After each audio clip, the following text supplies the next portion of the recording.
Good evening, everybody. My name's Shane Beals, and I'm delighted to welcome you to our Songwriting Circle from ICMP.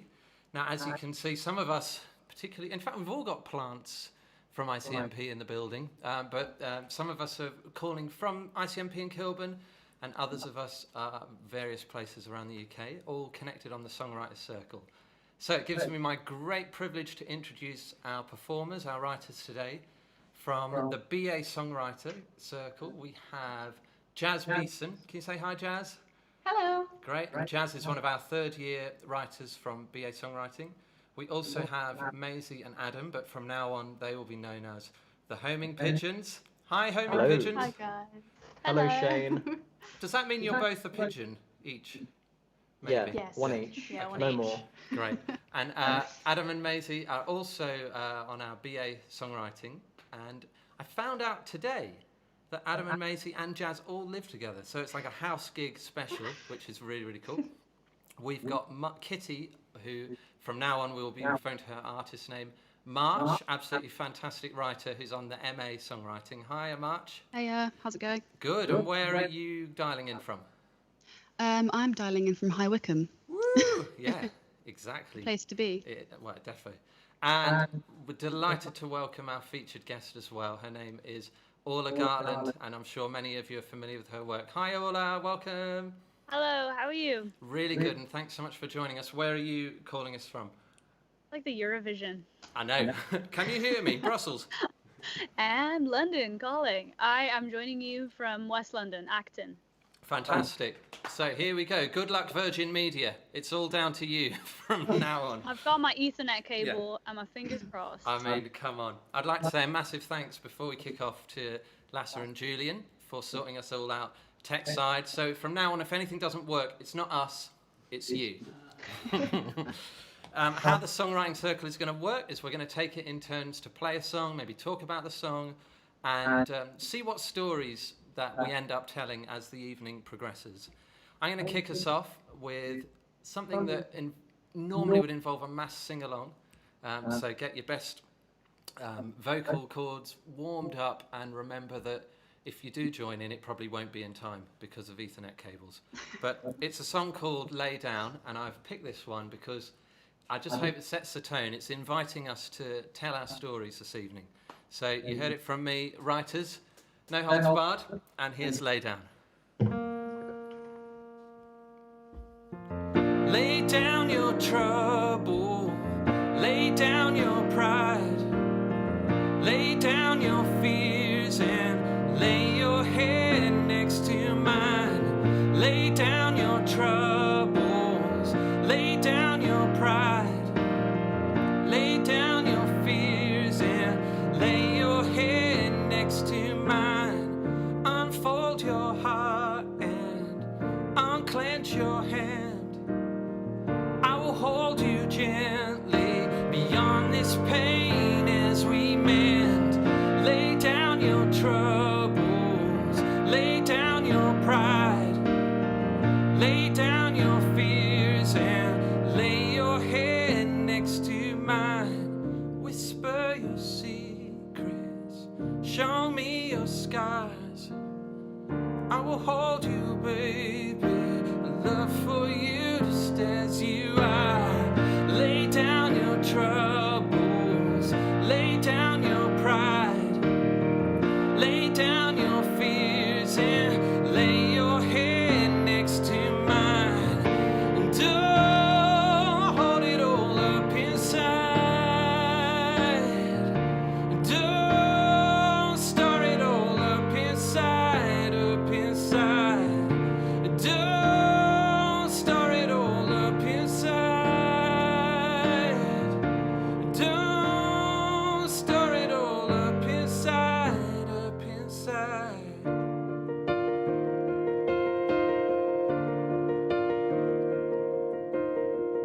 I'm here to listen, say whatever you need. You can always be honest, it's a promise I will always keep. Lay down, lay down, lay down.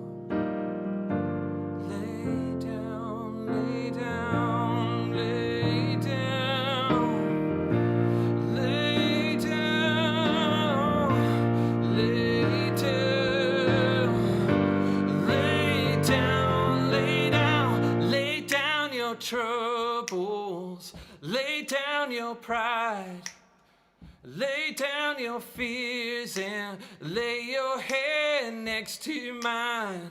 Lay down your troubles, lay down your pride, lay down your fears and lay your head next to mine.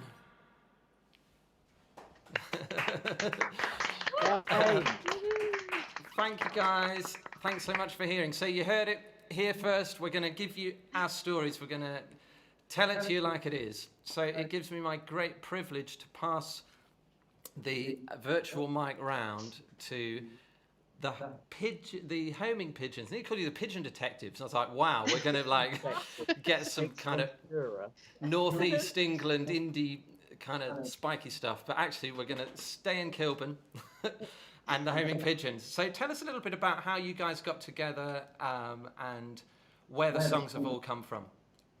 Yeah, well, we first met at ICMP in January of last year, January of 2019, and we started writing pretty much immediately. Yeah, it was like the first song that we wrote was Love is a Landfill.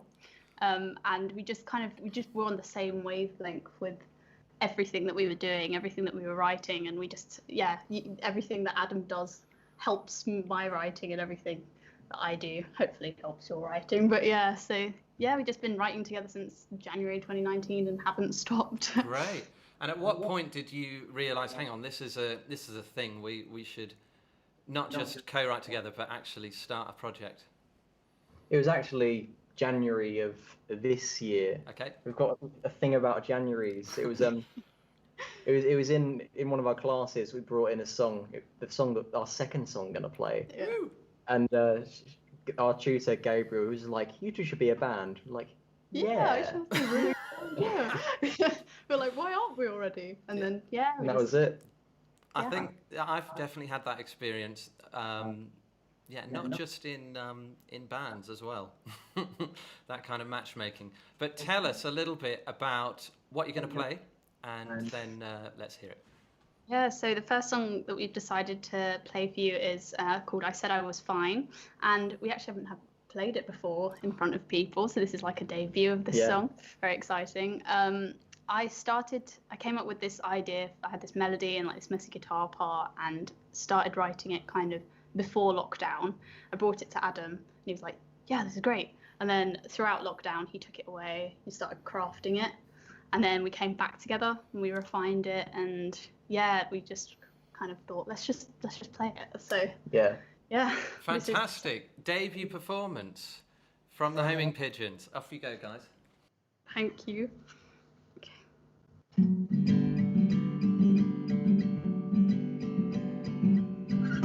I said I was fine, I said I was fine a couple 100 times, but I guess it wasn't enough, oh no. with tears in my eyes, and no one's but mine.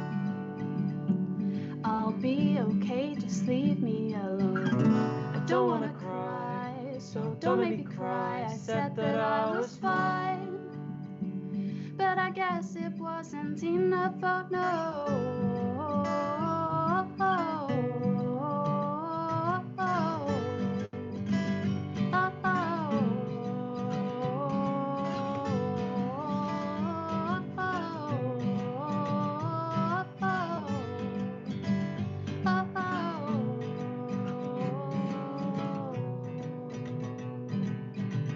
I said I was done.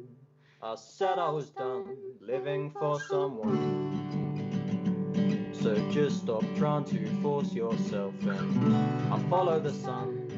I follow the sun. I walk, I fly, I run. And your persistence is not helping. I know that you're trying. You're trying to be kind. I said that I was fine. Why do you have to drag me back down low?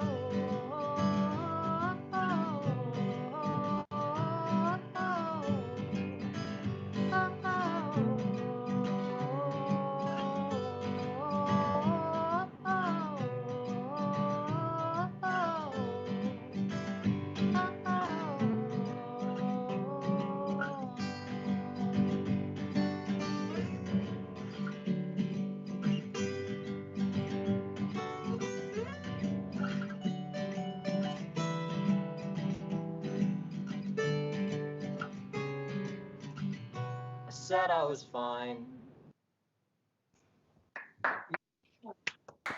Fantastic. And that's the first time you've ever played that. That is a killer song. Well played. Yeah. I loved it. You've definitely got some more fans tonight. And what's the plan with the music? Are you planning to release some? Have you put some out already? Tell us about that. Yeah, in January we're releasing our first demo. It had to be January, didn't it? It's gotta Guys be. love It's the month. It's Yeah. the month. It's the month for things to happen. Yeah, it's of our favourite song of ours, Balloon, that we're gonna play next. Okay, great. Well, we'll talk about that a little bit more. But I Yeah. can see why Gabriel thought you guys were onto something. Gorgeous harmonies, gorgeous personalities, really lovely, like intricate guitar parts. It's absolutely gorgeous project. So well Oh, done. stop it. You. Fantastic. That's where you're Ah. getting nowhere. Can you tell I'm a proud program leader? Yeah. Great. Well, look, let's pass straight over from the BA land. We're going to go into the MA land, and it's an absolute treat that we have March here to perform for us. She's a fantastic songwriter, and we got to. I was studying on the MA actually with March for a while, and got to hear some of her material, and we're in for an absolute treat. So why don't you tell us a bit about what you're going to play first? Thank you. That was a lovely introduction. Hi everyone. First of all, can you see my Christmas tree? Because I'm just trying to move my Oh, hang on. screen so that you Round can. a bit, round a bit. There we go. The edges of it. Oh yeah, there Can we you go. see it? I can see There we it. go. And Suddenly Merry panicked that I Christmas hadn't to framed you. it. Anyway. Sorry, just untangling myself. Yeah, so some of you might know me as Kitty, if I do know you from the uni.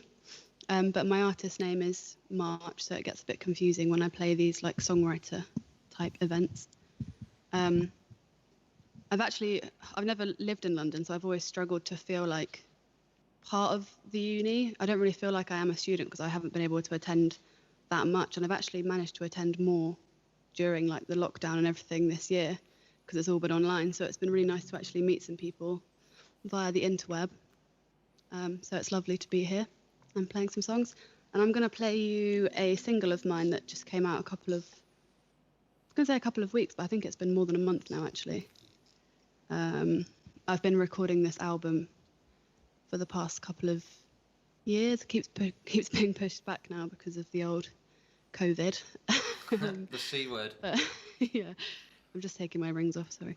But yeah, I did manage to release a single, which was nice. It's called For the World.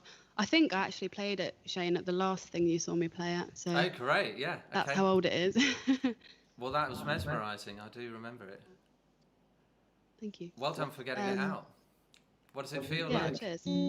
Yeah, it feels good to finally actually release something because it's been like a long time in the making, and I'm sort of moving on to writing other things now, and sort of lost the momentum a bit with the album because I kept just delaying it so I could actually gig, and that doesn't seem to be happening yet. So I'm sure some of you guys feel the same as well if you're like releasing stuff.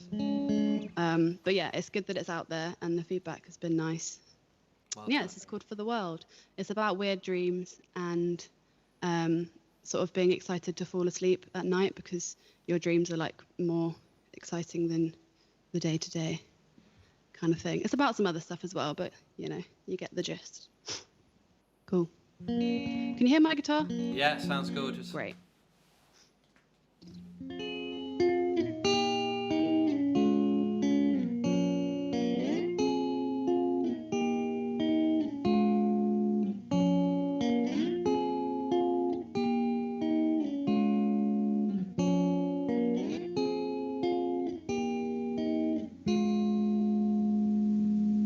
She is relentlessly restless, my dear. Not a sound in the sky that she don't long to hear, and her eyes see how they yearn for a sea to come sweep her right out from a world she knows she don't deserve. It was never enough for her.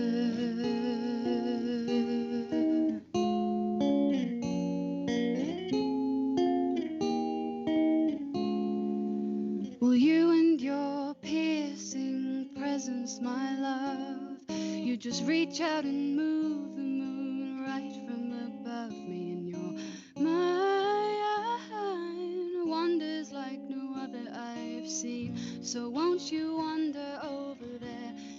act like the lover she needs, but she don't deserve. It was never enough for her. Her and her damaging words.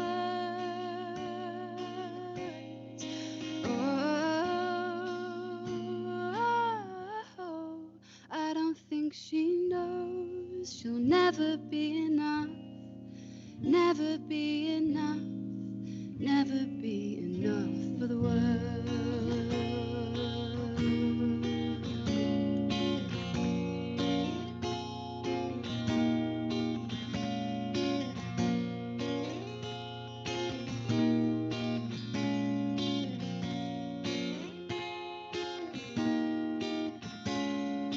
She don't believe that the waking world is all that it seems. Oh, come alive in my dreams tonight. I'll meet you underneath my mind, and we'll forget the world and all that you've heard, and all the ways I hurt when I'm never enough for the world. Oh my God, it's so big and so bold.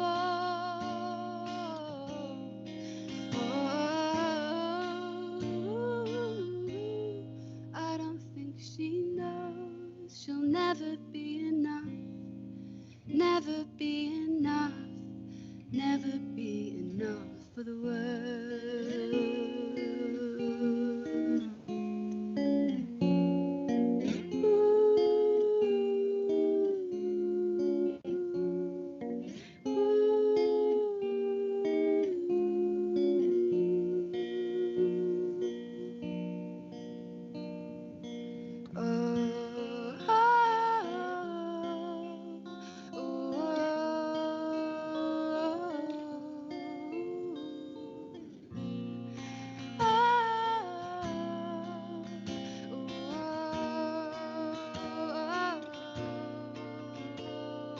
Come now to satisfy me. Welcome to my damaging dreams. Oh, now to satisfy me. Welcome to my damaging dreams. Oh, now to satisfy me. Welcome to my damaging dreams.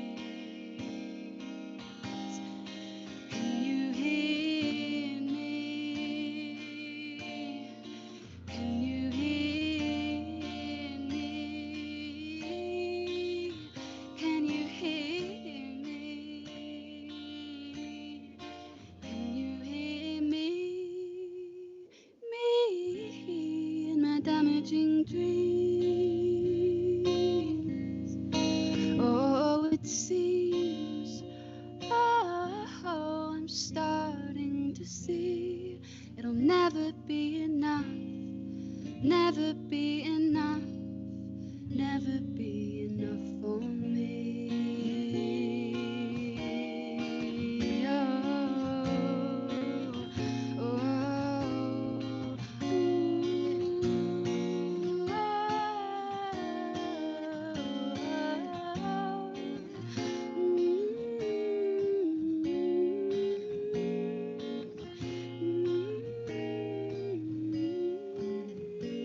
This is me trying to fade out because there's a fade out on the real one.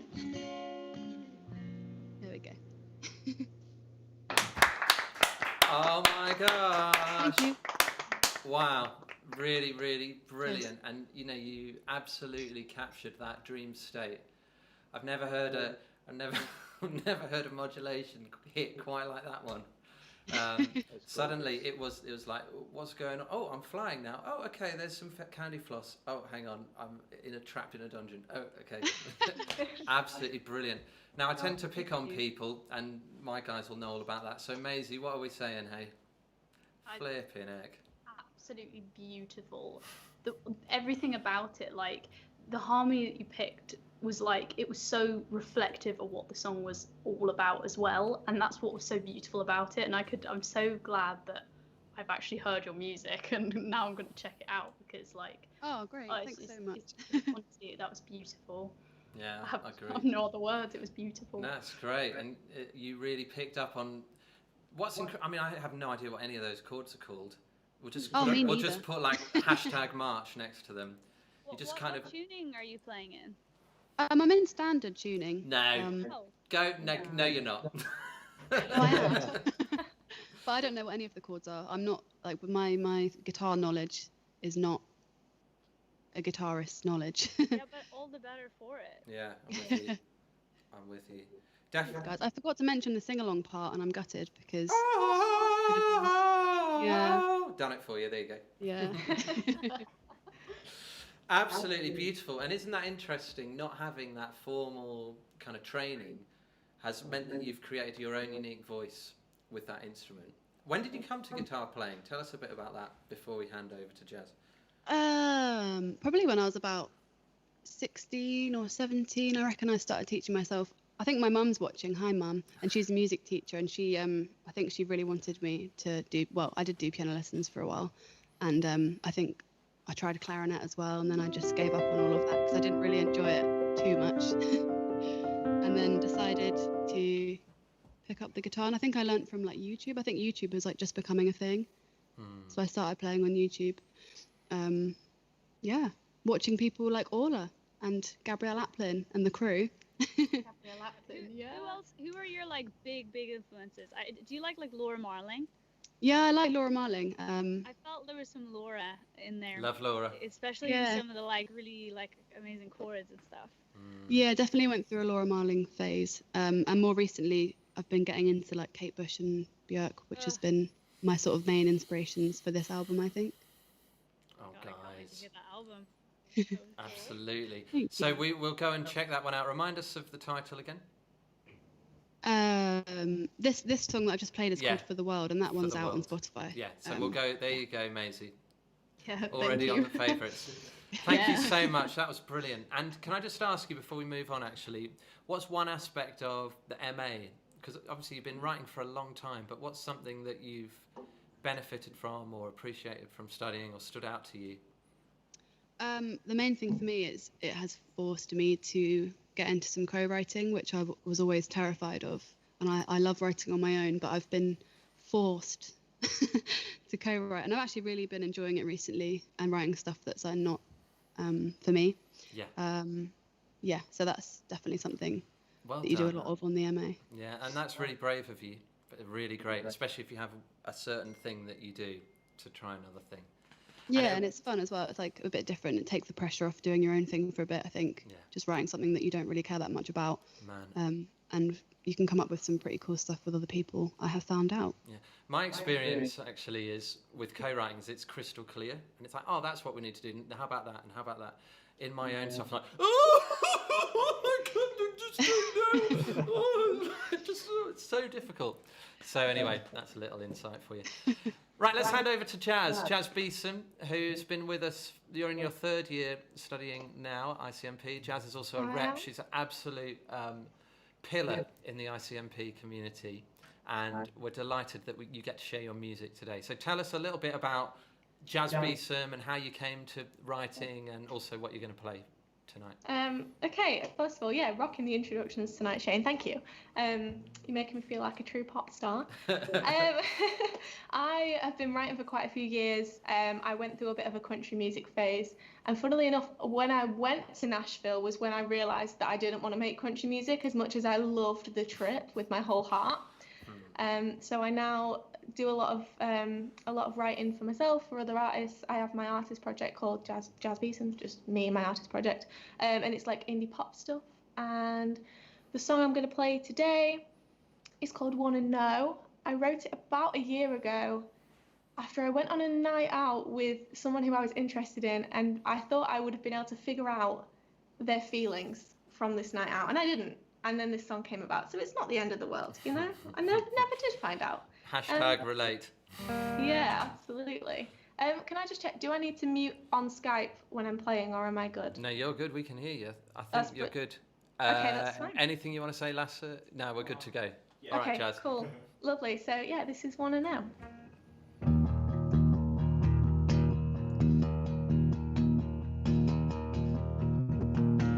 I sit in my car and get there as I turn on the radio.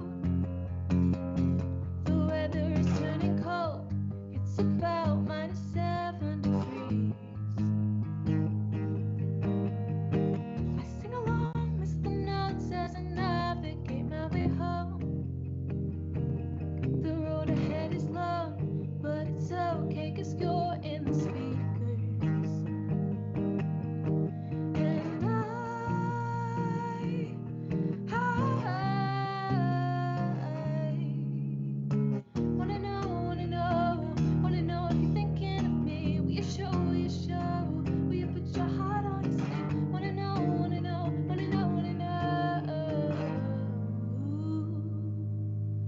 Is it a wandering heart or a fear of the dark or the unknown?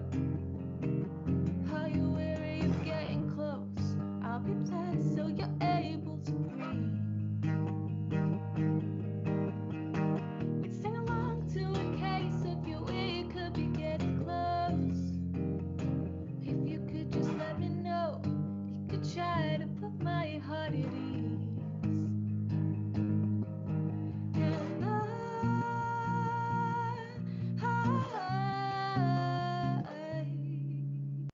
And wanna know, wanna know, wanna know if you're thinking of me. Will you show, will you show? Will you put your heart on sleep? Wanna know, wanna know, wanna know, wanna know. Yeah, I wanna know, wanna know, wanna know if you're thinking of me. Will you show, will you show? Will you put your heart on sleep? Wanna know, wanna know, wanna know, wanna know. You're underneath my skin, and you're crawling around, and you're figuring out my heart if I'm all in. And you're crawling around, and I'm falling somehow. Are you falling? 'Cause I wanna know, wanna know, wanna know if you're thinking of me. Will you show, will you show? Will you put your heart on your sleeve? Wanna know, wanna know, wanna know, wanna know. Yeah, I wanna know, wanna know, wanna know if you're thinking of me. Will you show, will you show? Will you put your heart on your sleeve? Wanna know, wanna know, wanna know, wanna know. Is it me? Oh, thank you. Jazz, that's great. You have absolutely smashed that Cool, thanks so much. out of the park. Really interesting there, the way you've played with pace, especially, and that chorus. And totally get what you're saying. And when you've got that question, you've just gone out on a date, and that question is going around your head. You caught it brilliantly. I can really see how there is elements. You know, there's a great songcraft, and you've really thought about all the different layers there. But I'm really interested. Let's open this can of worms. So what was it about Nashville and the trip that made you realise, hang on, that's not exactly what I want to be doing? What did you see there that you thought, not sure? Or tell us about that. I saw a lot of really, really country stuff. So basically we went to a songwriting festival called Tin Pan South, and we spent a week going to 2 writers' rounds a night for 5 days. So it's quite intense. And we saw a lot of people who were doing straight country, and saw a lot of people who were writing for straight pop artists. Like we saw Rabel, for example, who's written a lot for Kesha. And then we saw a bit of in between, a bit of everything. But I found I loved and was, in awe of the pop writers a lot more. And I was thinking, how can I do that? How can I write like these people? How can I channel this more? And then I just sort of explored it from there, really. Yeah. And what was it about those particular writers that caught your fascination? It was the melody focused and hook focused writing, because obviously the Nashville sound and the country sound is very storytelling focused, which I love and I do like to bring into my work, but it just really caught my attention, and I really wanted to spend some time trying to write like that. That's great. Well, you're absolutely smashing it, and you were telling a story there, but as you say, through the hooks, through the melodies, through the pace. I thought it was brilliant. So good job. Oh, thanks, Shane. And have you put some music out? I know you work with Joey, don't you? So tell. Yeah. Other people don't know Joey, but Joey's one of my mates. Yeah, we know Joey. Joey Walker is my producer, and I've been working on some songs, including this one. This one, Wanna Know, is coming out in February, and then I'll be releasing some singles throughout 2021. Fantastic. So we've had January, we've got the Homing Pigeons, February, and then March. Sorry, I fell into that one. But her music's out already. So loads for us to be listening to. I'm really, really excited about introducing Orla now. So Orla doesn't know this because we've not met before, but all week we've had little adverts around ICMP, and students keep coming up to me. When is it? Is it Monday? When's Orla playing? When's Orla playing? Oh, I'm a massive fan of Orla. I've been listening to music. I became a writer because of Orla. So I know you've got a great following at ICMP, and it's an absolute privilege that you're coming to play for us. And just it'd be great, as with the other guys, just to tell us a little bit about how you got into writing, and maybe a few highlights, a few stories that really helped to cement your voice. And then I mean, it's been great listening to a whole catalogue of music that you've put out, but you're certainly, I can hear in what Jazz is saying some of what you're getting across right now. There's a real attitude, a real edge there, but and some of it's quite confrontational, but you've wrapped it up in a, it's not even a package. In a bow. Yeah, but you've wrapped it up in a sound that as an audience, then you're kind of fooling us a little bit into opening ourselves up to these songs, and then they just smack us around the face. So I love that. Well, I love that description. It's just how it is. So tell us a little bit about how you came to music and writing in particular, Orla. Yeah, so my first instrument was violin. I have no idea why, but I was like dead set on it when I was like 5. And my mom was like, "Are you sure?" And I was like, "Yeah." Yeah, so she was like, "Okay," and got me like this really small, tiny baby version of a violin. And then I went and rocked up to some lessons. I learned like Irish trad music. So it was really fiddle rather than violin. I didn't learn grades or anything. It was very, it's like a very colloquial and informal way of learning music. It was like scribbling the actual notes on pages. I never learned to read a stave. Like theory was so far away from what we were doing. The way that Irish trad music is kind of set up is it's very inclusive. So you learn, really a set of not a huge amount of songs, but maybe 30 songs with your instrument. And then if you play for long enough, you go back and learn the same set of songs in a more advanced way. So the idea is that you could be playing, guitar only a few weeks, or a bowron or a concertina or any of these instruments, and that you would be able to kind of jam right away. So very like inclusive, and I think that was great. But I also hated it. I hated it because I thought it was a ukulele. I think that my Were you playing it like this, not like this? I showed up to the first lesson and I was like so ready. I was like, here we go, and they were like, under your chin, and I was like, oh my god, I've made a horrible mistake. We'd already bought it at that stage, so I had to sort of see that through for a long time. And then when I was maybe 11 or 12, I sort of pursued the original dream of guitar, which is kind of what I set out to do in the first place. But the violin, it was fun. It was a fun detour, but I wanted to be playing songs I could hear on the radio. I was obsessed with pop music and how influential it is, especially at that age. I don't know, it felt like radio was king, and there was so much power in that. And any instrument bar something I could sing with was just always a bit of a wrestle. Who were you listening to at 12 on pop radio? Who got you into writing? Busted. I love when people have like such amazing answers for this question. Like I love when people are like, oh, me, I was raised on a diet of Joni and James Taylor. Like my parents had a horrible music taste. Like my dad listens to like nothing but Van Morrison, which is not my kind of thing at all. So I just listened to like straight up pop, whatever everyone was listening to at that point. I would be into. And yeah, I just, as soon as I picked up guitar, it was just a different story. I loved it, and I had absolutely no idea what I was doing, theory-wise, and in many ways I still don't. But I think the background with the violin, it definitely didn't see it this way at the time, but it gave me a good ear, in a way that was hard to explain. I had played music for years, and yet I felt like I had no idea what I was doing. But yet I kind of did. It was there somewhere. So yeah, I played for a lot of years and started writing dreadful songs at about 14 onwards, probably. Correct. Yeah, I'm sure no one's first ones are anything to write home about, but yeah, I think my first song was called Unlucky in Love.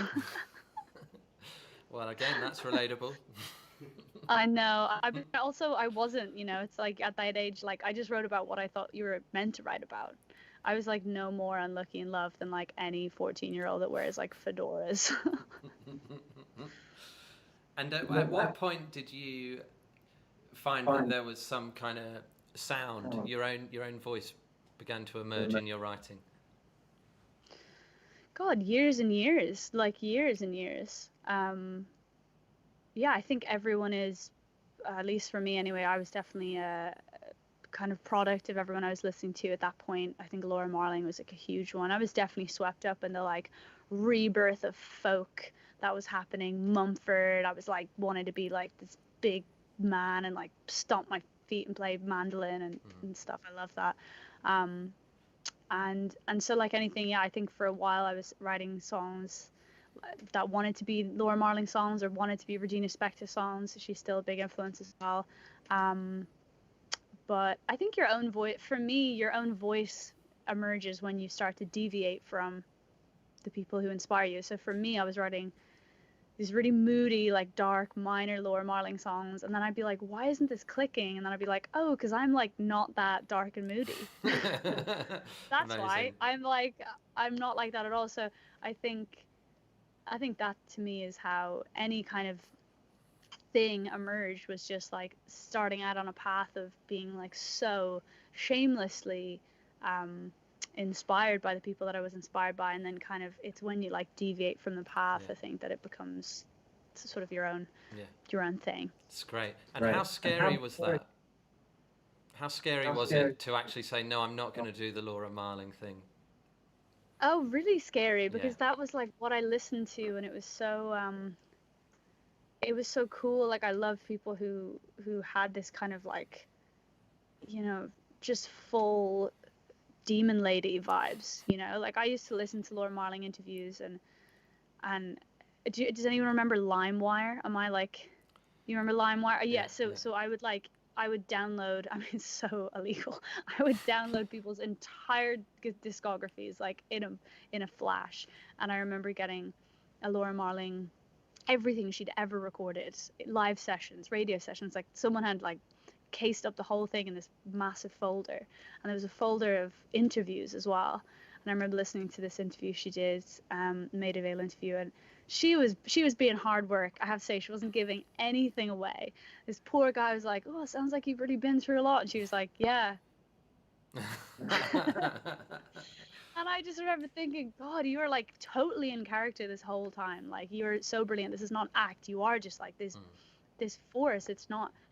Yeah. And then I was like, so why am I trying to put on such an act when I write? Like, why am I trying to be this? I guess I thought being like more sad would make me more interesting.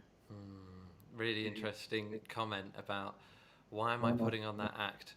Okay, so you made the brave decision to let Orla, having absorbed that music, and I'm sure there are dark times when interviewers get a tough time with you, but thankfully that's not today. And no, after listening to that Laura one, I have promised to never give anyone a hard time. Okay. What's led you to, I don't know what you're going to play for us this evening, but you've got some new music that you've been putting out and that you're getting ready. What's kind of led you to where you're at now as a writer? Gosh, a whole string of EPs and singles over the last couple of years. I'm sure like the others can relate. A huge part of finding my thing has been the process of collaboration.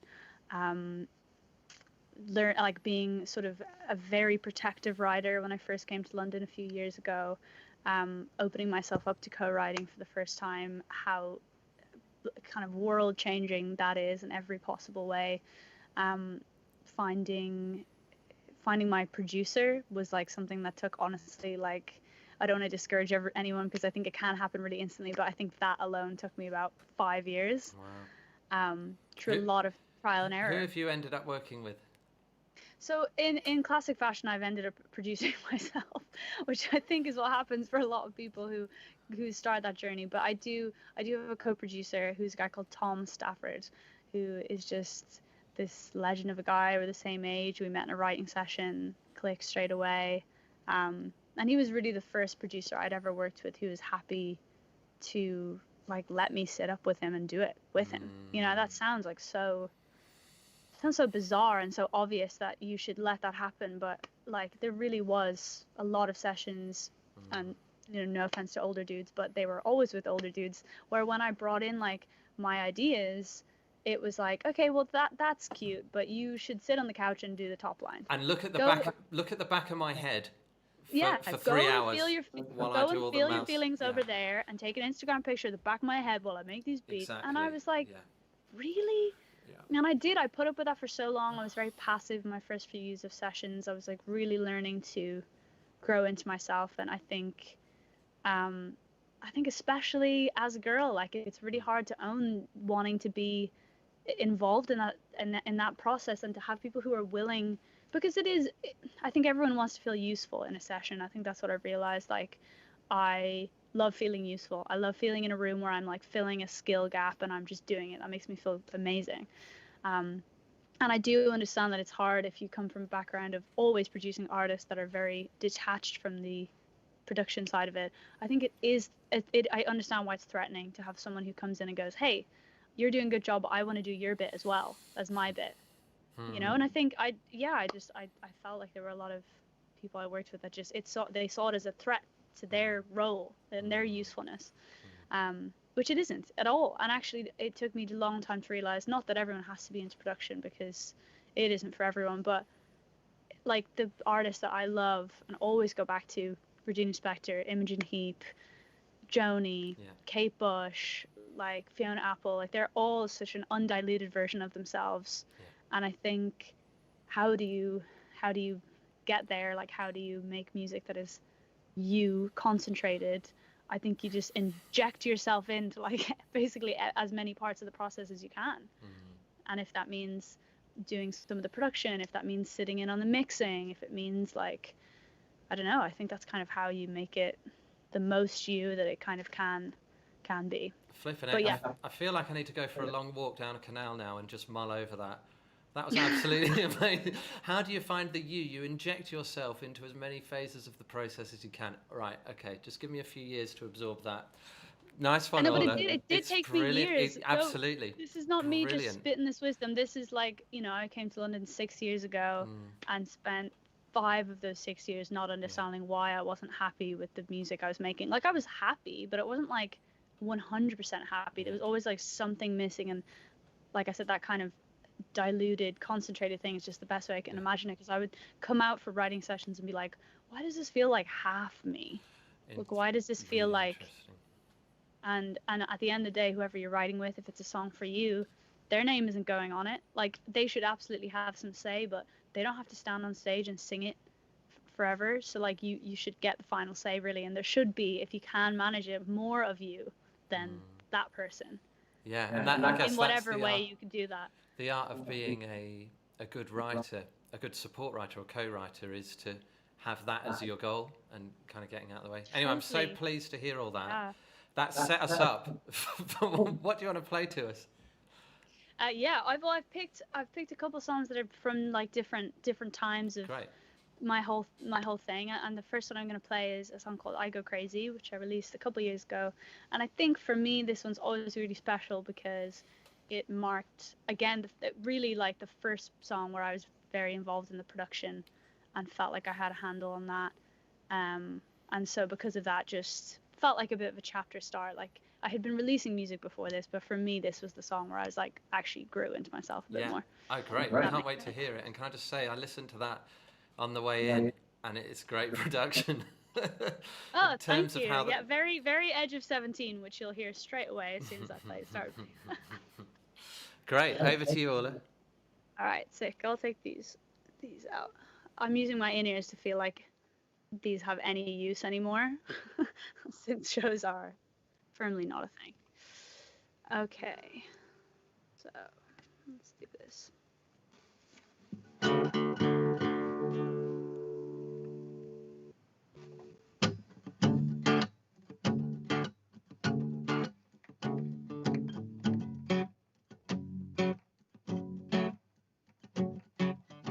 I've got no clue what you're thinking.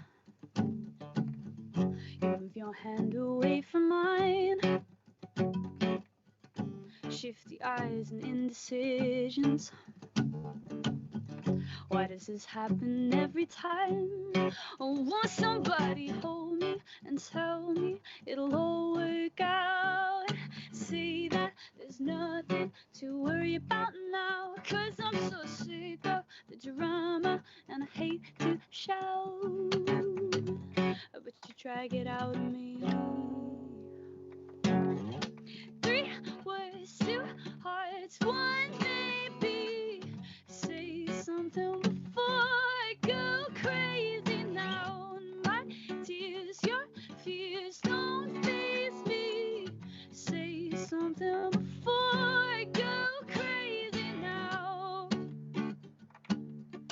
go crazy now. I feel like all of this has aged me. Right on the edge of 22. You look like you've just seen a monster. Is that what I look like to you? Oh, will somebody hold me and tell me it'll all work out, and say that there's nothing to worry about now? 'Cause I'm so sick of the drama and I hate to shout, but you drag it out of me. 3 words, 2 hearts, 1 maybe. Say something before I go crazy now. And my tears, your fears don't faze me. Say something before I go crazy now. I go crazy now.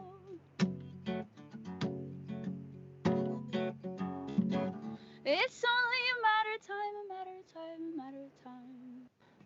It's only a matter of time, a matter of time, a matter of time.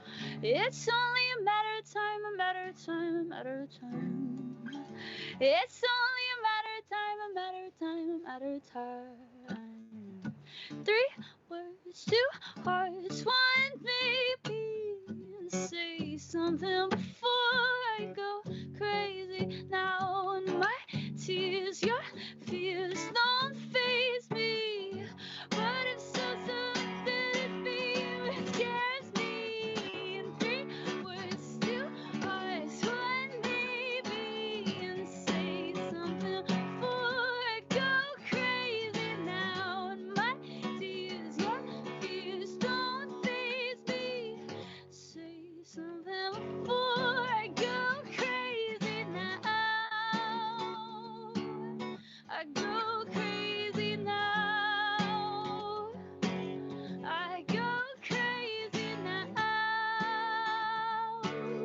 I go crazy now. Orla! Woo! Feel like that song was just a guitar at the back of that man's head. That producer man. Yeah. I was like, listen, hooray. Yeah. I psyched myself out of the lyric in the middle eight. Does anyone ever do that? I like knew that I knew it, and then I convinced myself that I was going to forget it, and then I was like, you know it, you know it, you know it, and then as soon as it had to come out, it left my body. How many times we have those conversations while we're performing? Obviously, it didn't come across, but that's amazing that you said that. It was like the only time where I drifted off and thought, it's like my own head was just like being a dick. My head was like, you're not going to get this line. You always forget this line. I was like, no, I won't. Shut up! Yeah. The internal wrestle.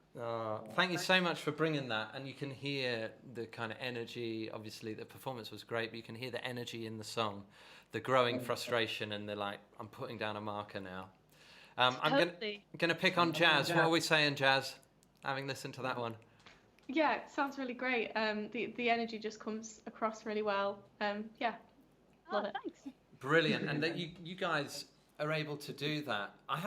Lasse, I'm looking opposite, and he's a drummer, and I used to be I guess I still am a drummer, but we were just grooving along. The feet were doing all the bass drums and the hi-hats, and I thought, man, I really feel like playing the drums listening to that song. You know, Totally, yeah. Just saying. I would have loved if you had just hopped in and did that. Yeah, right. Well, I have got kind of red hair, so I could just about almost match the look. So, you know. Thank you so much, Orla, and thanks for opening up, being vulnerable, opening up your process, your journey. It's absolutely the spirit of what this is about. So, guess what, team? We're going to do another round, which is great. So, really looking forward to that. And I wanted to just share a little bit of where I'm at as a student, because I'm also, as well as running the BA Songwriting, I'm getting my butt kicked at the moment as an MA student. It's taken me a really, really, really long time to finish this MA, but it's just about coming into focus now. And what we do at the end of our MA is we are invited to spend a significant amount of time kind of researching, really deeply thinking about our writing and then creating some songs. And there's a couple of things that I've been struck by for a long time, and one of them is, where does optimism come from? Because there's something about me as a writer, I tend to want to try and either mainly actually speak to myself to kind of G myself up, or coach myself a little bit, or say, come on, we can do this. But really, although I might be singing to you, I'm really singing to me. So I've been trying to wrestle a little bit with that optimism, and I've also been wrestling a little bit with, without getting too heavy, just thinking about time and what time really is, and what music really is, and what songs really are, as unique moments in space and time. And every time we play a song, that's it. That's its life, and we're bringing it to life again, and then it's gone, and we need to play it again or write another song. So I'm thinking a lot about that.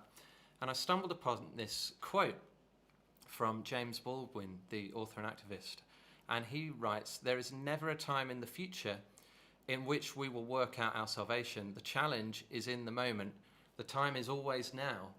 And it's really resonated with me. And the umbrella kind of term for the project I'm writing to is Ceaseless Now. And now is always now, and that's what's now about it, in a way. But we're not going to talk about now 27 or now 42 anymore. But Ceaseless Now, and obviously it's been an absolutely shocking year on so many levels. But I have to take these headphones off because my voice keeps rebounding around the room. But in the midst of that, there have been some true demonstrations of absolute guts and resilience, and it's reminded me so many times of what the important things are. And I've been really struck, particularly in the Black Lives Matter conversation, around how brave people are being, despite the cost, willing to pay the cost, to speak up, to raise their voice, to take a stand, to actually say no, this isn't right, in the face of a lot of trauma over a lot of years. It's really stayed with me, and actually it's not really a conversation I feel is right for me to speak into. It's a conversation I need to listen to and engage with. So this song is a response to some of those conversations that I've had with dear friends and people I don't know or people I've seen in the media who are choosing at this time, when so much is kind of crumbling around us, to use their voice, and the power of that voice. So this is us, and I hope, firstly, I hope it's not too heavy. I hope it kind of lands in the right place, but I also hope that it transmits something about the urgency of now and that courage. This has been our conversation so far this evening, is finding your voice and having the courage to use it. So I hope that this song kind of speaks into that and frames that. Thanks. And Julian, don't worry too much about that compressor. Just that's a bit of side chat for you. Anyway, here's Ceaseless Now.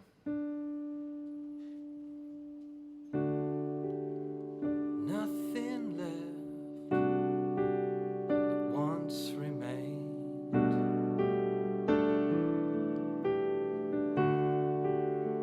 Every brick desolate.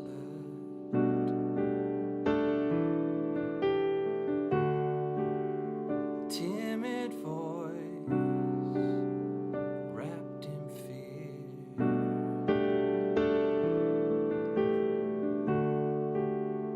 Had no choice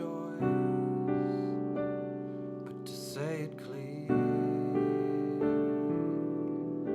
Did put up a fight, dance against the cruel night.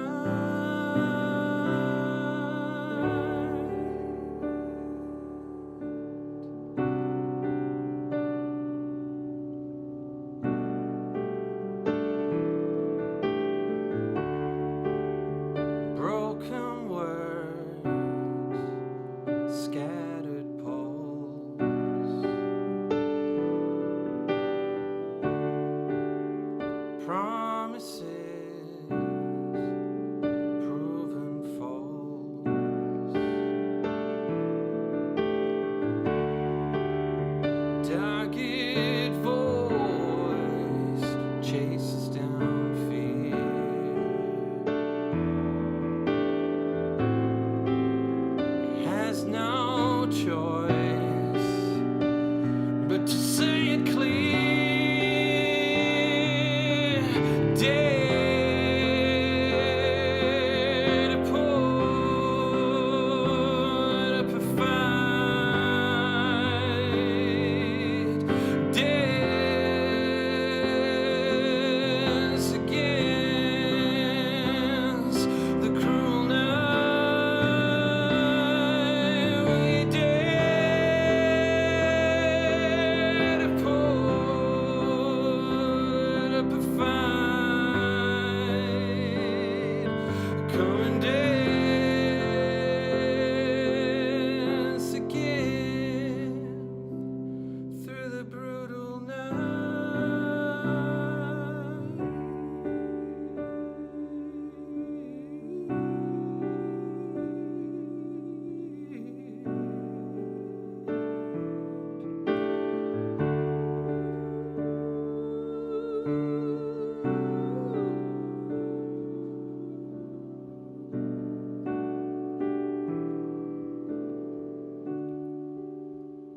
All that's left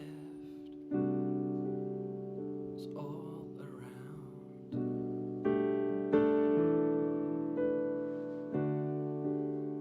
A deathly sound, ceaseless now.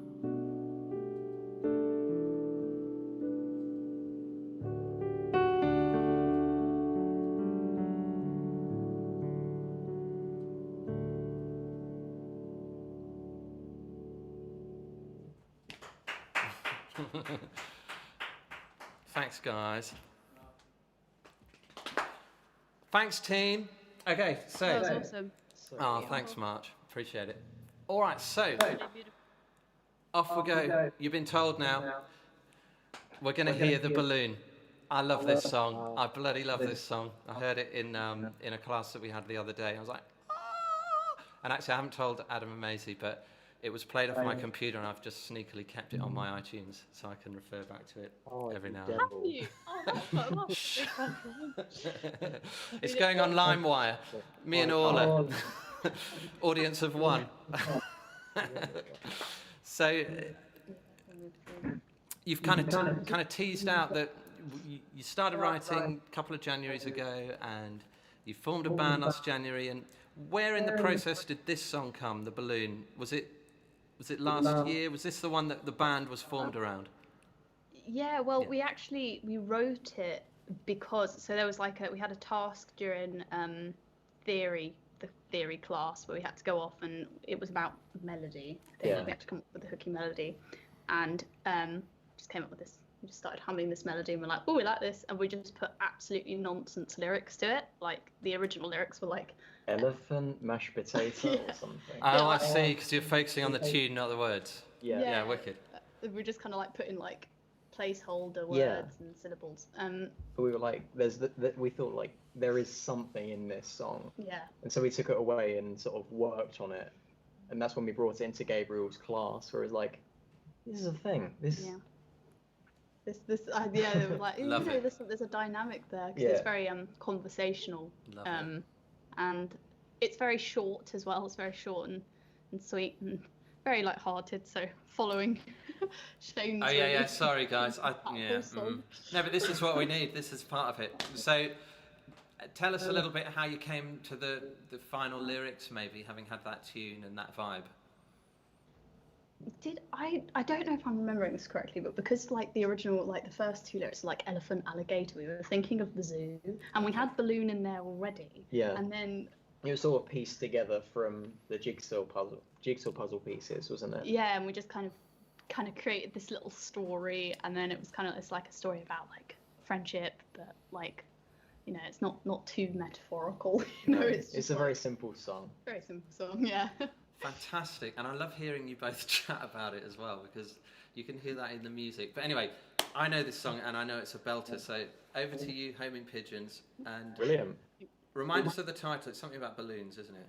Balloon. Oh, it's balloon. Oh, perfect. Okay, here we go. Cool. Oh, yeah. Oh. Ready?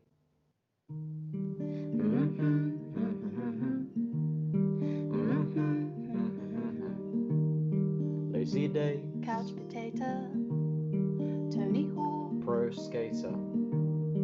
Don't use stairs, escalator, in a while. alligator. Oh, I'd like a balloon. Fine, let's go to the zoo. Oh, really? Yes, really. Oh, really? Yes, really. Oh, really? Yes, really. Oh, really? Yes. Animals. Topsy-turvy fun house, happy days. Ice cream on my best blouse. I don't know. Which direction to go? I am lost. It's a really big zoo. Whoa. So here is your balloon. Oh, Maisie, thank you. You're welcome. Thank you. You're welcome. Thank you. You're welcome. Thank. Well. Thank. Well. Thank. Well. Oh no, there goes my balloon. Hope it gets another one soon. You probably can't. But I'd be over the moon. Dry my tears. Windscreen wiper. Caring friend. Careful driver. Looking out. Pretty petals. Hurt my foot. Stinging nettles. So who needs a balloon with a friend like you?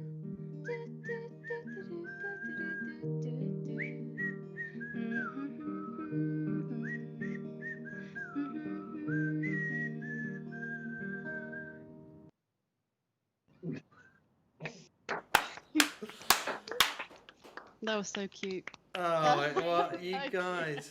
Honestly, I can really imagine that being on like in some kind of film, some kind It of felt like something from Juno. yeah, Yes. some This is sort of it. like edgy British film. Oh, Yeah, I Like love- Submarine. yeah, That's Yeah. like yeah. biggest- Richard Ayoade. yeah. We literally take our influences are very much like Moldy. I don't know if you know Moldy Peaches. They actually did the songs in Yeah, Juno. Kenya Dawson. And I hear that. yeah, and like I love film music and like I adore it and like I like You can hear add it, I think. into the songwriting kind like acousticy kind of thing because Yeah. you know at the moment it's very trendy in film music to have like these grand orchestral scores and like all like these really synthy suspenseful tones but like I quite enjoy putting it into this kind of Yeah. scene Scene. I don't know words No, are- we get what you're saying. I loved hearing the lyric that was clearly mashed potato to begin with. yeah It's amazing. Yeah, I can also It's see there in like some spirit. sort of stop motion animation video. Ooh, that's I see actually- that happening. I feel like you should do that. I love that.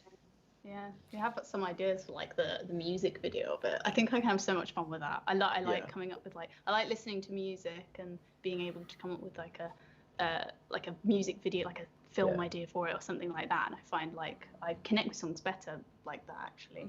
It's super visual.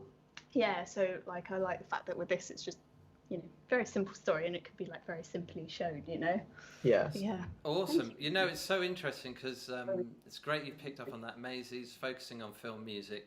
It's one of her projects this year. So that's boom. You've got that, Maisie.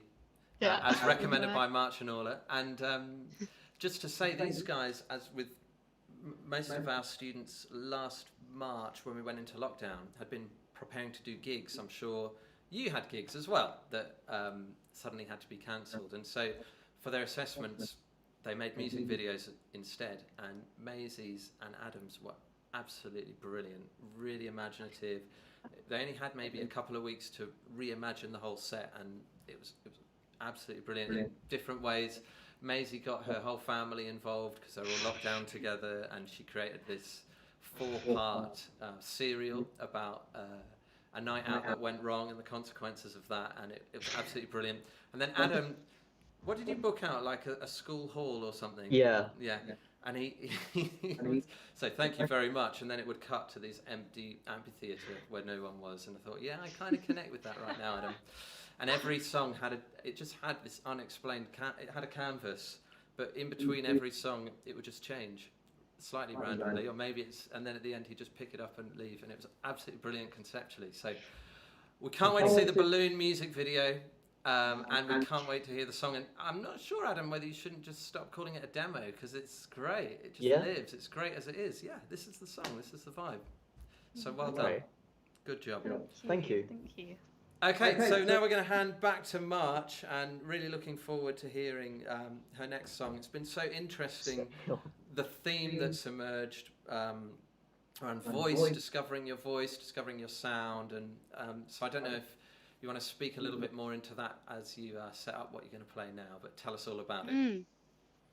Yeah, sure. It's been like super interesting hearing everyone's sort of journeys they've had with finding their own voice, and I can definitely relate to what a lot of you were saying, especially you all, are about how it's taken so many years of like different releases and working with different people and getting more into your own production to sort of find like how you actually are happy with your music. And yeah, I think this album that I'm in the process of releasing has been the first kind of thing that I am definitely happy about releasing. And there's not little bits that I'm like, I wish I'd done that differently. Like if that happens now when I'm recording, I'm like, right, we're doing that again. But even now when I'm writing newer stuff that I plan to record, I'm already thinking about different ways I'm going to be doing that and how I'll work differently and how I'll have more sort of control over certain aspects. But yeah, I think you can definitely hear in people's music when they've been in a sort of place where they really feel like they've got control over different aspects and like it sounds like them. Yeah. So I'm hoping this new album will have a sort of sound to it that I feel like is me. And also I didn't get a chance to say, Shane, after you played that song, I just loved that. Oh, thanks. I've only heard you play at the last event we did like this, and then I tried to search for you online, but your music isn't anywhere online. It is, just where? I just have a slightly awkward name to spell, maybe. But I looked for the songs. You have to wait. Plug it. I'm going to write it down. Oh, yeah, maybe there might be a story in that. So my name is Shane, S-H-A-N-E, and Beals, B-E-A-L-E-S. Yeah. But I'm not sure whether. Yeah, I haven't actually put music out for a while because we had kids instead. Instead of the kind of song babies, we had the real live versions, and so that might explain why a lot of this material is kind of queuing up, and then, oh my gosh, I'm going to have the mother of all Spotify release campaigns. All the marketing bods are going to love that. You got another one? You got another one in 2 weeks? Yeah, I do actually. You got another one? Yeah, I do actually. And, watch out. But thank you so much, Kitty. Really appreciate that.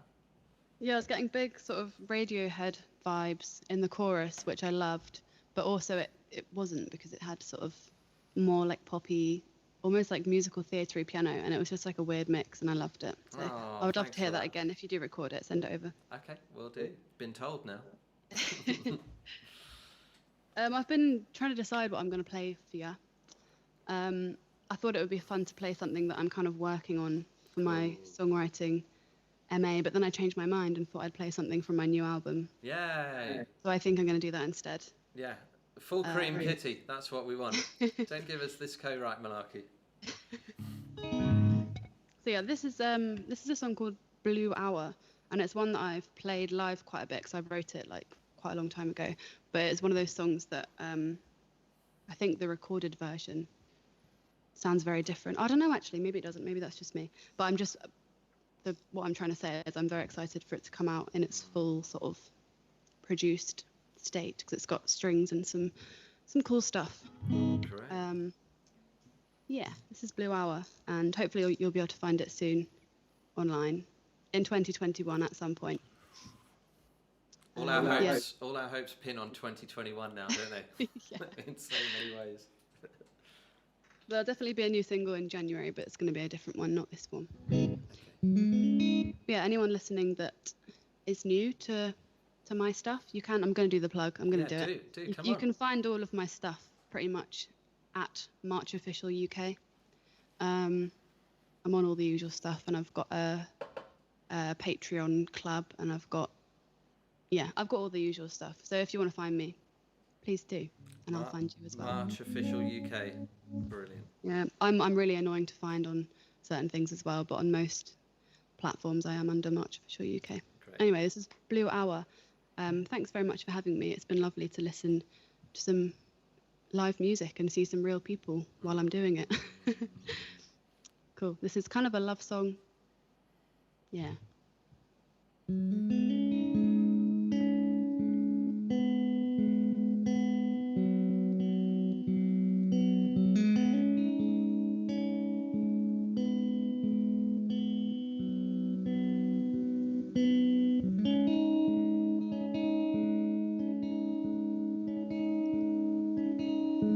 In this blue hour, you are a race,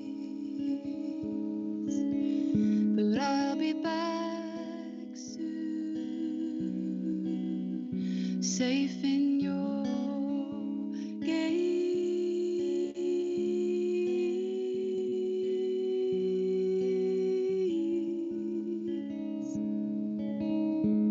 And my mind pours into the loving night. I will try to turn into 100 pieces. All that I feel could be real.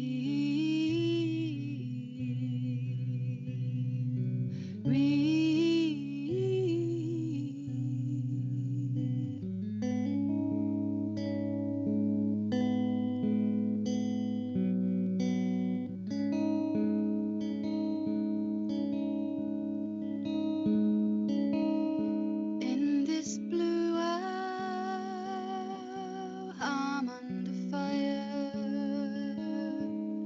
This time I couldn't see somewhere to hide.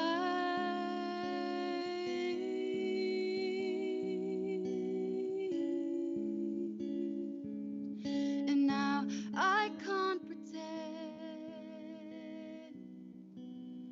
I'm dreaming again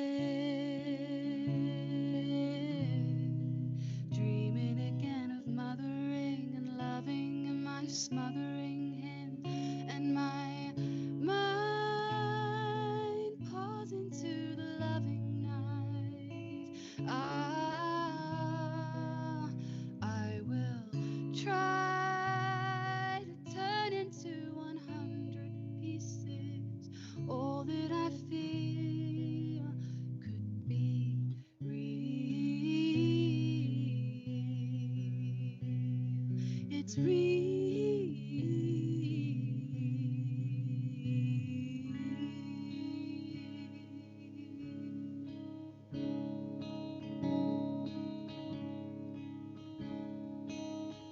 In my mind, it's still night, and I'll try and stay light, and I'll try and make it right this time. I'll make it right.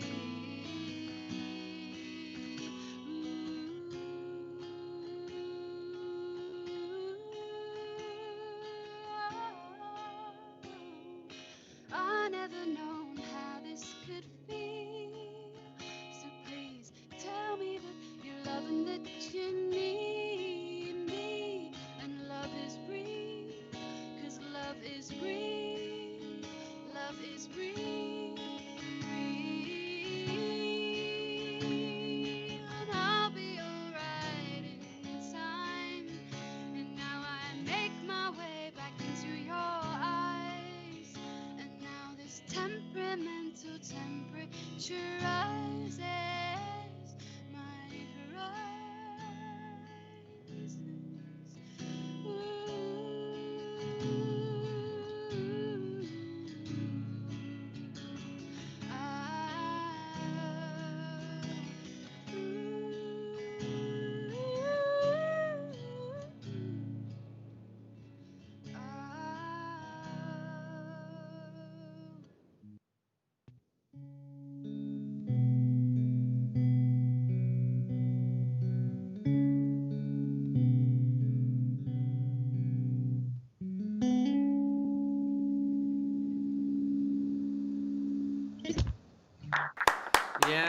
much. Again, transported. Thank you. How long has that song kind of lived with you? It came to me in a dream. I woke up with a weird melody in my head. You've probably had the same thing. It's very weird when that happens. And that was probably like 2 years ago. Yeah. And it was a very quick one, a quickie to write, but it's been a long one in the production and the deciding of stuff. Wow. Well, I cannot wait to hear. Crazy timing at the end. Yeah. So sick. Yeah. I was like, Yeah. Haven't got enough fingers. Hang on. there's like a 6 and then a 5 or something. Yeah. I was like, what? Yeah. Yeah, I think I do the same because I write very much with like the melody and my voice, and then I don't realise that I've actually done that because it's when you're like writing, singing, it's quite natural, isn't it? And then you go back and count afterwards. And then the drummer asks you and says, "Hang on, I thought it was 4. I only play in 4/4." Yeah. Yeah. That was awesome, and I'm so pleased that this album's coming out. Is this album effectively a result of lockdown? Or had it been brewing anyway? Was it something? No, you were it should have been out by now actually. Okay. It's not out because of lockdown. Okay. Well done. But I'm quite persevering. thankful because there's been some developments because of lockdown to the album. Yeah. Which have really helped me out. So Well done. And out of interest, where do you stand with some of the stuff Orla was talking about? At ICMP, we're talking a lot about production and how in a few years we probably won't even think of it as separate from the writing process in many instances. But you've said you've been really involved in pulling this album together and collaborating. So just briefly tell us a bit about what that's been like for you. yeah, sure. I've always been involved in the production, but I think when I didn't know that much about production, I was very much like, oh, this person's my producer. I work really closely with one of my best friends, Dan, who's amazing, and he's a film composer and a producer, and he's really, really talented. But I read a weird article about someone else that was saying the same thing. The sort of all of the production and the arrangement of the songs, other people kind of assumed that I wasn't involved in any of that. And I think it's quite common, especially as well, not all the time, but especially when there's a woman and a man involved in something. I think a lot of it gets assumed, but Dan is like great about that and is always posts about how much we do together. And it's actually, that was one of the main things that got me riled up and got me interested in learning how to produce just out of anger. But actually, since learning how to do it and investing in a lot of things like software and sounds, I just love it. And I think it makes such a difference to your writing as well, because now when I write, I don't just sit down and play my guitar and write. I just get recording straight away and I have ideas. And I think it's such a cool way of writing because you sort of come up with a lot of the production ideas there and then when you're in that sort of writing frenzy. Absolutely. So interesting, isn't it? Oh, you're going to say something, Orla. We're trying to have a conversation. No, I was just saying, it's so empowering when you have the tools to do it yourself, even if you're mocking up a version that someone else will help bring to life. Like that's where I'm at. I feel like I'm still not 100% at the point where I think I could. There's a couple songs I've released that I've recorded from scratch, but some of the more ambitious productions, like I have had to seek collaboration for, and I think it just being able to start it on your own. It's like such a cool tool. I think for me, it like I don't know if it's the same for you, but for me it like was born like out of a frustration wanting to learn it and also wanting like to know the lingo, because I felt it was like being in a room.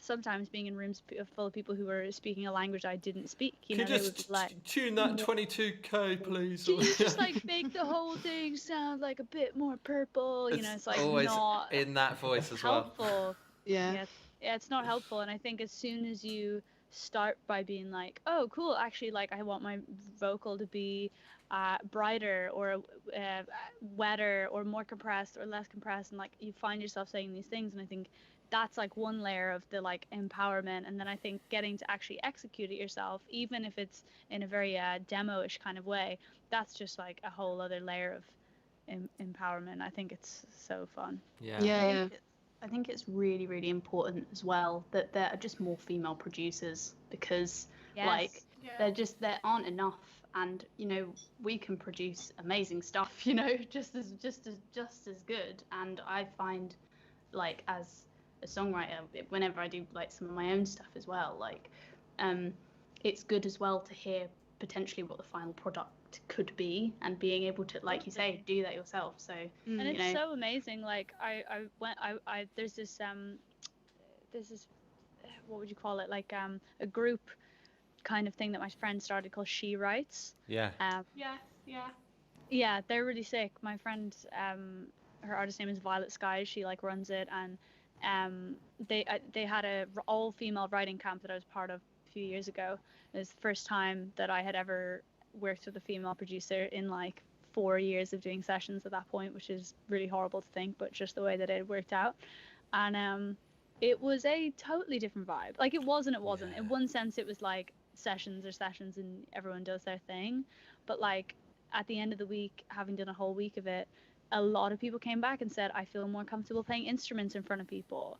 I feel more comfortable trying things, experimenting, like hopping on the computer and like doing it myself. Like they felt more comfortable with women around. And it's not that every male producer is awful. If anything, I've worked with producers that are like actually really enabling, but I'm projecting my experiences with a small few that haven't been onto them. But it's really exciting just to think of like, you know, so much especially of commercial music is produced by men, but rather than seeing that as like a really horrible fact, which it kind of is, but I think it's also really exciting to think of like female creativity in music, and specifically music production is like almost something that still has to be unlocked, like in the bigger picture. And I think that's so, you know, seeing the tides turn and seeing more females get into production just makes me like so excited, because I'm like, you know, what are we going to come out with? Like it is different, and it can be different, and our yeah, it makes me really excited to think that there's just a whole other side of music that is yet to come from more and more girls like just getting in the driving seat.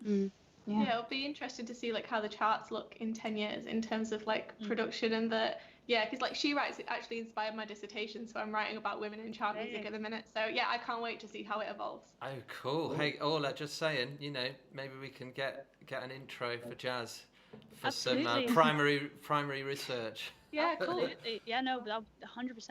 Okay, Oh, great. shoot your message, thanks. And another great conversation. I just want to shout out 2 initiatives that have been born from people within ICMP. So one of our tutors, Kitty, you maybe worked with Isabel Anderson, and she's set up the Female DIY Musician, and she's doing courses, and she's just set up a podcast called Girls Twiddling Knobs, which is all about this stuff. So do check that out online, people who are watching. And then delighted that Sophie Daniels, who's our head of songwriting, is a director of the F List, which has just come out as well, which is a really fantastic initiative from Vic Bain, and it's a list of female musicians, producers, bands, artists, bookers, and it's launched now. It's called the F List, and definitely get yourselves registered on that list, but also it's a fantastic resource if we think about the issues that need to be addressed in the music industry.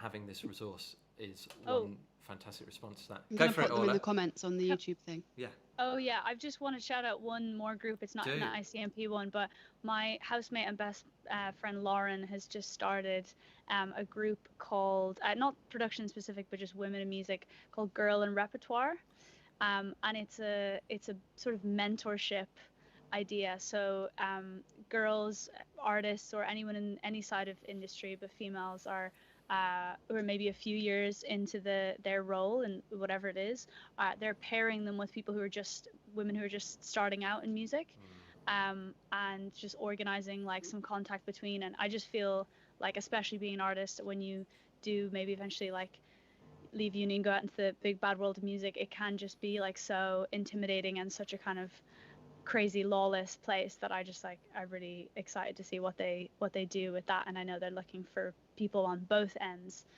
people who want to act as sort of mentors is a strong word, but you know, just like slightly older people, and people who are just new. And I know that they've got big plans for that as well, so I think that's going to be like really, really amazing. That is so good. Well done, Lauren, and thanks for mentioning that, Orla, because we can really champion that, and we'll definitely check it out, so thank you.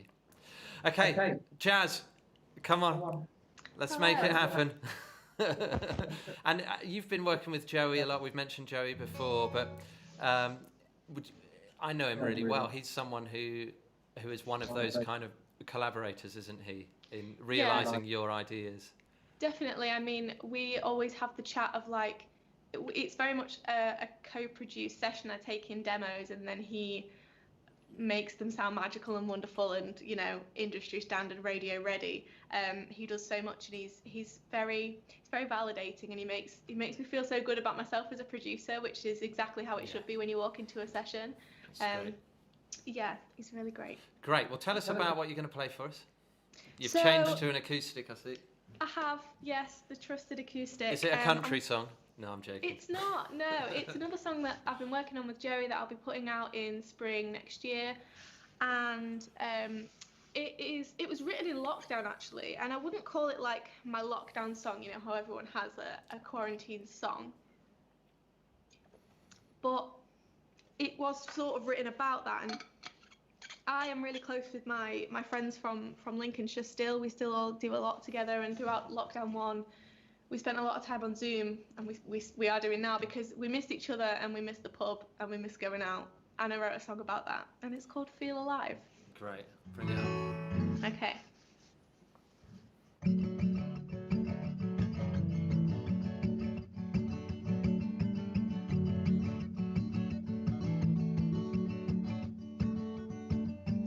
We all do what it takes to get by, even if it hurts and we're crying in the car sometimes. It just helps us feel alive. It just helps us feel alive. Saturday night and I'm standing in the bathroom, head eye on the counter, 'cause that is how I show my road. It just helps me feel alive. It just helps me feel, and I hold on to the times we went outside. The Spoon's debut with a bottle of wine at 9. Just kidding, we can't afford that shit. We drink cheap cider and pints to make us feel alright, to make us feel.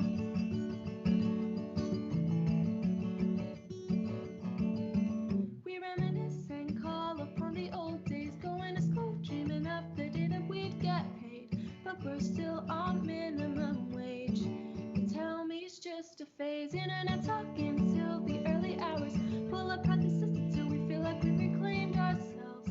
It just helps us feel alive. It just helps us feel, and I hold on to the times we went outside.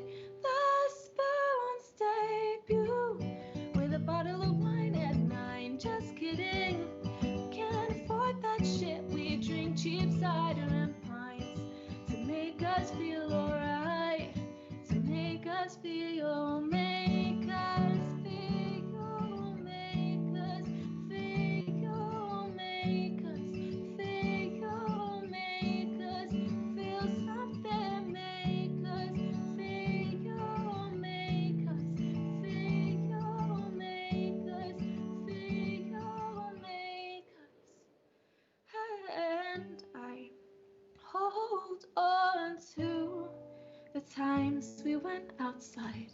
The Spoon's debut with a bottle of wine at 9. Just kidding, we can't afford that shit. We drink cheap cider and pints to make us feel alright, to make us feel, make us feel, make us feel, make us feel, make us feel something, make us feel, make us feel, make us feel, make us feel something. Yeah, Jazz. Love it. Thanks. Well done. Oh, it did make me laugh then. I was just thinking, gosh, a year ago, if you told yourself that you'd write a lyric like, do you remember when we used to go outside? And it was, I know, it's I like, know, it's sad, what isn't is it? going on? And it was like, yeah, oh, I do. I remember I used to go outside. Absolutely brilliant. Your verses in particular, really, like the everyday, but I guess one of the gifts, if you could put it that way, of what we've all gone through is it's really brought power to some of those everyday lyrics and it's really made us kind of remember or notice. So fantastic song, and thank you so much, Jazz, for telling your story and sharing your music. And I think you made a good decision to not try and do the Americana thing, and at least for now be true to what you're going for, these kind of hook-laden immediate songs, but that really encapsulate what you're about and who you are. So good job, Jazz. Loved it. Yeah, really sick. I love the lyric about the Spoons debut. It's that moment when you first walk in and it's like, this is us. We're here now. Like, I love it. Yeah. Thank you so I've much. got some wine now on cue after that song. Hey, Yeah. perfect. Have you, Jazz, have you heard of an artist called Holly Humberstone? Yes, I have been very much inspired by her. I sort of heard of her through introducing, because we're from the same introducing area. Yeah, Sick. she's Cool. brilliant. Well, yeah, I just thought you'd really like her. Yeah, thanks, Great. yeah. Good shout. Fantastic, guys. And I've just realised that actually for Adam, Maisie and Jazz, you can have a proper after party after this gig. And Yeah. Boris can't get in the way because you all live together. So enjoy that one. Flat will be jumping. Are you guys in your house right now, or in No, ICMP? we're in No, ICMP. But Right, I was there's gonna a wall say- between us. Yeah, right. I was gonna say, it was like, it looks like a very uniform house. Yeah, I was going to say, put some white paint on the walls, please. Yeah, Yeah. we live in crates. Yeah. We buy the same trees. We have the same trees in every room. Yeah. It's London. That's what you got to do. Has anyone Fair seen? point. It's just made me think of Parasite, but anyway, that's another conversation. Right, well, Orla, thank you so much for being so generous with your time and your story and your music. And I guess what I'd love to ask you about is, you kind of told the story of Orla, but maybe tell us, in setting up this next song, tell us the story of this song and how it arrived and what you're thinking Sure. about. That would be great. Thank you. Absolutely, yeah. So the first song I picked was from, God, it must be almost 3 years ago now. And this one, I'm sort of doing them chronologically. So this one's called New Friends. And it was a song on an EP called Freckle Season that I actually weirdly came out in February of this year. But the time is such an abstract concept that it feels like that was a long time Yeah, ago. of course, February. Flip. But it came out in February, and it is. I really like writing. So I really held back on writing about relationships for as long as I possibly could, because I figured, like, what can I really add to that hasn't already been said. So I, for years and years, like, I made it a sort of hell-bent rule for myself that I wasn't going to write about relationships or breakups. But then I had a breakup, and I was like, oh, I understand now why this is so encompassing. And I was listening to other people's songs being like, oh, it's like they know me. And then wrote a set of songs that made up that EP that were breakup songs, and were the first time I'd ever written about relationships. So it was like quite a release. But yeah, throughout the kind of 5 songs on that EP, I wanted to chart the main emotions I was feeling over those couple months. And it starts very passionate and angry and sad, and by the time it gets to this song, which is the last song on the release, it's like some time has passed, and it's a little bit sad and a little bit nostalgic, but it's also kind of fine.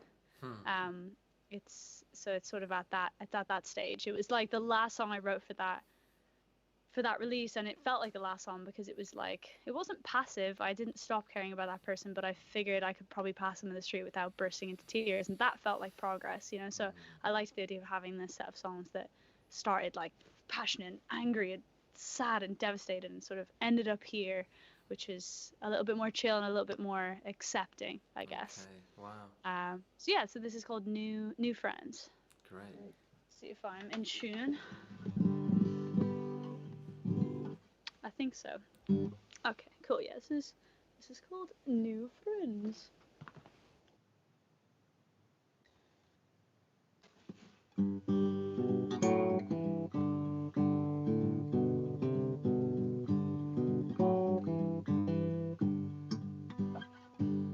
Take your hurting heart, throw it in my face. God, I hate this part. Let's go for coffee. You can tell me how it's all my fault.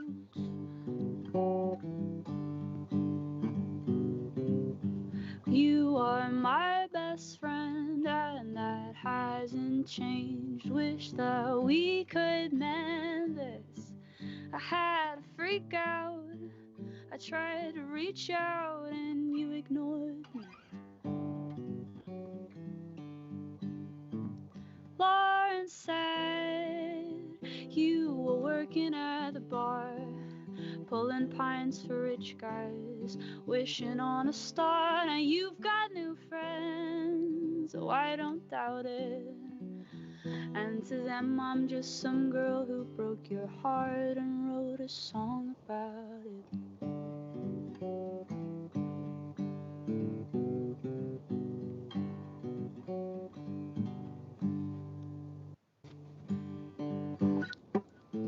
We've been out on tour, how is London town? It's so stupid hard in Texas now. It's hard to breathe, though I'm not built to try and carry all this guilt you gave me.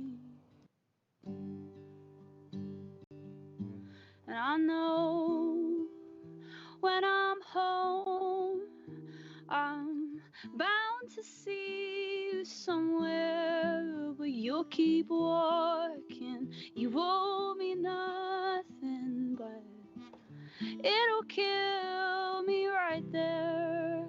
I'd rather scream it at the wall than not say it at all. I miss you. And Marcus said that you seem to be alright. I'll pretend I don't care, but it keeps me up at night. And you've got new friends, oh I don't doubt it. And to them I'm just some girl who broke your heart and wrote a song about it. And I've got new friends, just to let you know.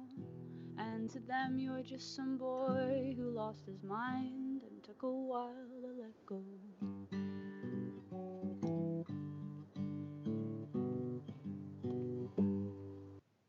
Oh, fantastic. Loved it. Absolutely loved it. Oh, she's just getting the ears. Thanks, Orla. Really, really great. And well played, Lauren. Great to have Lauren. I feel like Lauren's my mate now. Getting a shout out.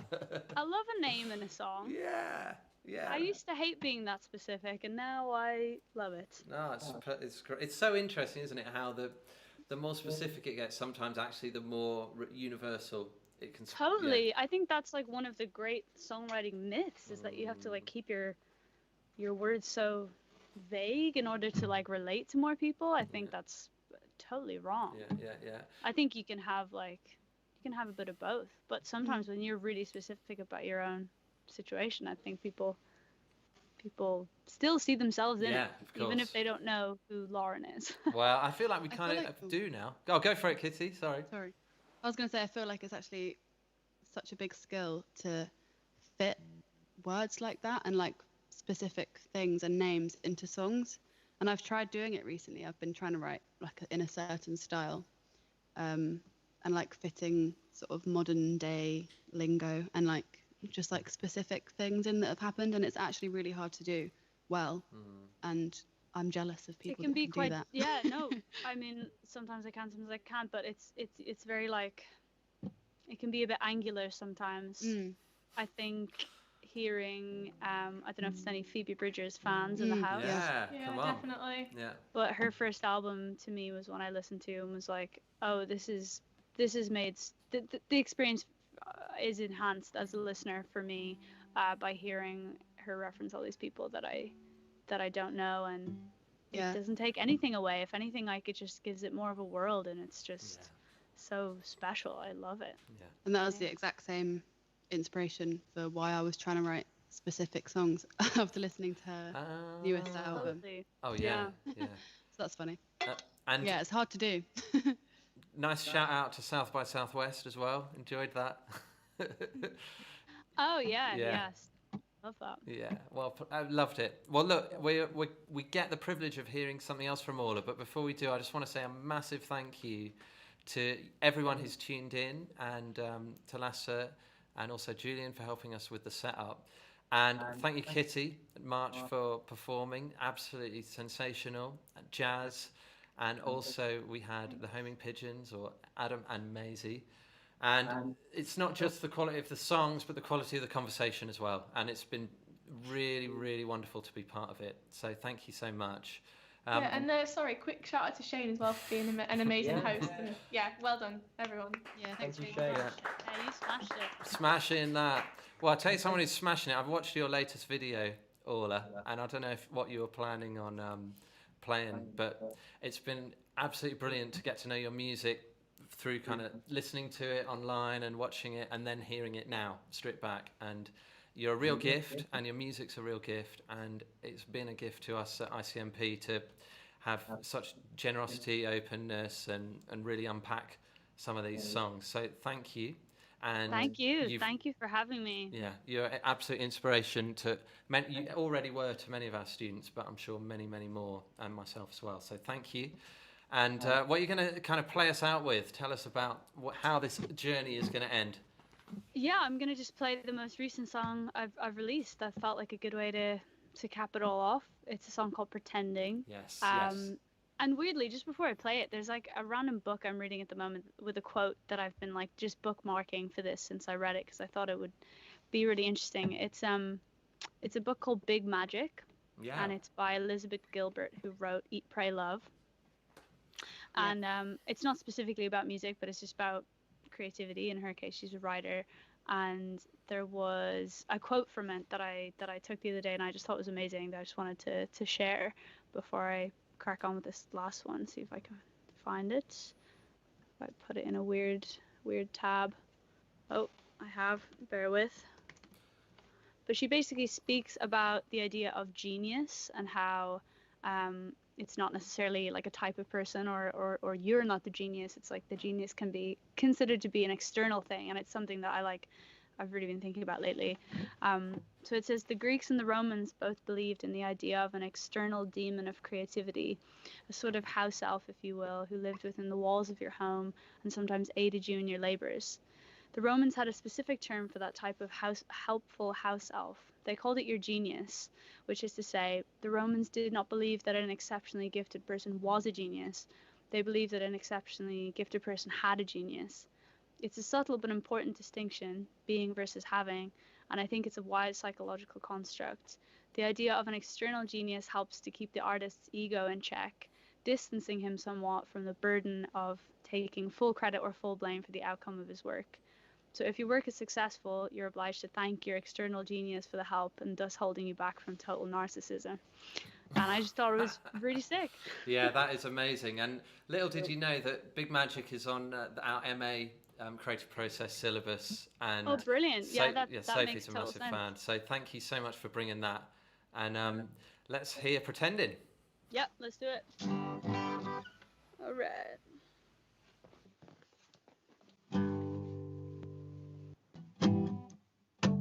It's just so weird. I haven't played this in a gig yet. I just realized. Look, with everything else I've played in a gig, I've just never played this one because Bring it on. Let me also just have a brief little tune-up. It's fine. Let's let the house elves embrace the house elves. And I haven't missed that tuning in front of other people. I have not missed that small bit. All right, here we go. I saw the face in the window, lighting up a cigarette. Smoky brown eyeshadow, I learned it from a woman on the internet. Oh, how the hell have you been, babe? Put your coat on the bed and let me get you a cup. Sip it up right to your head. All the people over there, they don't seem to have a care. I'm so fucking self-aware, it's exhausting. And no matter how I try, I repeat it every night, every night, every night, every night. I'm done pretending, done pretending. And all of my heroes are way more sad than me. Oh, am I the only one pretending, one pretending? Oh, who are you so afraid to be, to be, to be, to be, to be? I lied about liking your dress. I lied about sticking around. And I lied about knowing the band that you talked and talked all night about. So take it up with the jury, 'cause I don't really care anymore. And if you listen real close, you might just hear the penny drop on the floor. All the people over there, they don't seem to have a care. I'm so fucking self-aware, it's exhausting. And no matter how I try, I repeat it every night, every night, every night, every night. I'm done pretending, done pretending. All of my heroes are way more sad than me. Oh, am I the only one pretending, one pretending? Who are you so afraid to be, to be, to be, to be, to be? If I was playing a gig, this would be the sing-along bit, but I will do that when gigs come back in 2025. I would tell people to go, am I the only one pretending, pretending, one pretending? Everybody! Am I the only one pretending, pretending, one pretending? Leave me alone.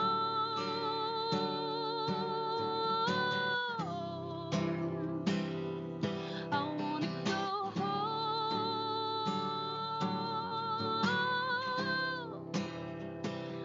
Leave me alone.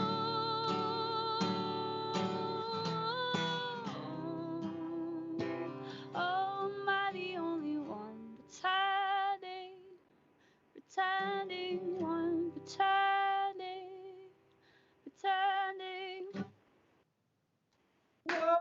Yes, Orla. We were with you, by the way. The throngs. The internet was singing along. That was wonderful. We were really enjoying ourselves. Yeah. We were clapping on mute. Am I the only one I pretending? wish like no lag. Yeah, You know, can how have a whole, sick like, would that news been? player. Yeah. There's the Jazz on next the great third above. inventor. Yeah. That I had goosebumps actually hearing that. I mean, it is a fantastic song, but also, I mean, it couldn't have wrapped up the conversation more poetically for us. But before we do like a little summary, just tell us, you've released this single. Is this the start of a new body of work, or is that something that stands on its own? Tell us what's coming up in Orla's world.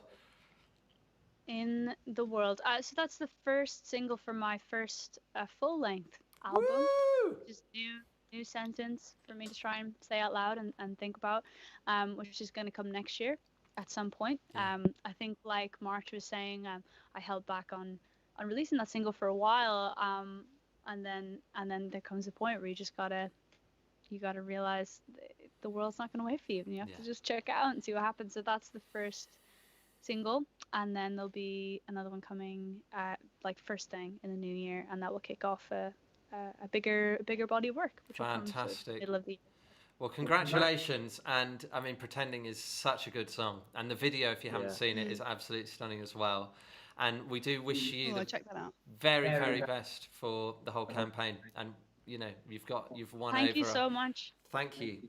And thanks for having me. Everyone's so brilliant. Honestly, it's just like a pleasure to see you all and hear you all. It's so cool. No, well, thank you. Thanks for joining us. Well, yeah, thanks. It's been great.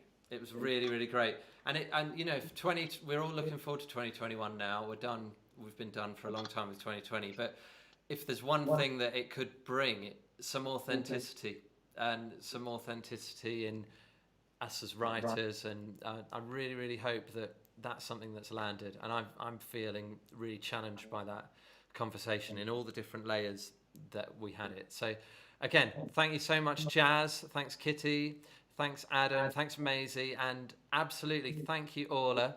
Thank you so much for you guys for watching. And that was Songwriters Circle. And we will be back and we'll do it all again soon. Bye. Bye, guys. Bye.